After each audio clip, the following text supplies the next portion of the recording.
Cette année, ballon été par le fait du soulier d'or européen, Lionel Messi, qui a remporté le trophée avec 36 buts, 3 buts d'avance sur Kylian Mbappé, qui n'a pas pu rattraper le retard hier soir. Monsieur Ndiano Malienko, l'arbitre, l'un des meilleurs arbitres espagnols, qui ce soir, après 19 ans, effectivement, de haut niveau et de Liga espagnole, quittera, dira, c'est lui aussi adieu, effectivement, à la compétition. En tout cas, voilà pour cet écrin du Benito Villamarín dans le sud de Séville. Il fait chaud, il fait beau, les stars sont sur la pelouse.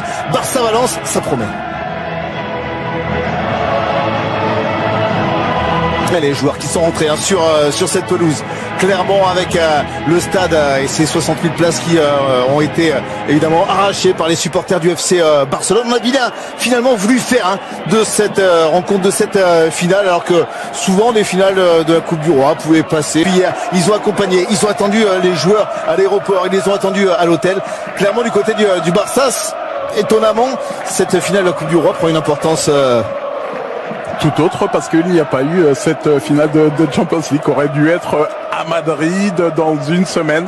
Donc oui, effectivement, il va falloir nourrir cette envie des supporters barcelonais de... Alors on va débuter évidemment avec la Marcha Real, l'hymne espagnol.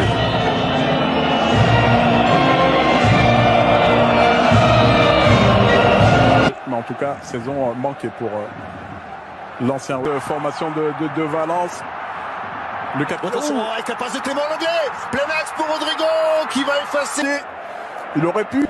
Coutinho, déviation pour Jordi Alba face à son club formateur. 300e ce soir pour Jordi Alba avec le FC Barcelone. Et là, il doit de réagir avec ce une de Coutinho qui cherche encore la petite déviation. Ça a surpris Ivan Rakitic. L'équipe de Valence n'a rien de génial. C'est un 4-4-2 classique. Voilà. Et les joueurs devant, effectivement, travaillent avec Gamero, avec Rodrigo. Il y en a là cette fois. Il a cherché le Moreno. Voilà, justement, la bonne passe qui a amené un petit peu de danger. Tomber sur le Barça, il nous fait... Mais revient très souvent au milieu du terrain. Nelson Semedo qui était à proximité est intervenu. C'est chacun met l'épaule. Ils vont utiliser comme un latéral droit. Justement, c'est positionné. Contre la tentative de frappe de Sergi Roberto.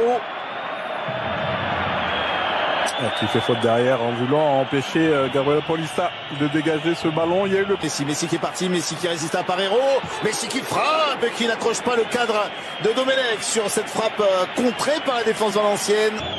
Le corner, 4 en ouverture avec encore une fois Gérard Piqué. Attention avec le centre hors du sol, le contrôle derrière Kevin Gamero qui prend le temps d'ajuster, finalement d'ouvrir le score.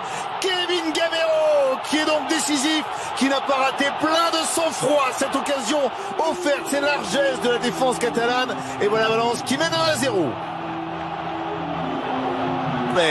Qui va pouvoir le pousser une fois, qui va centrer pour le deuxième but, et cette fois c'est notre attaquant, c'est Rodrigo Moreno qui double la mise. 2-0 pour Valence. Le Barça est en train de sombrer dans cette finale. J'ai été critique ces dernières semaines sur l'efficacité de Rodrigo Moreno, mais là, ça c'est le positionnement de l'attaquant, ce qu'on espère. Oh, vous avez vu le réflexe de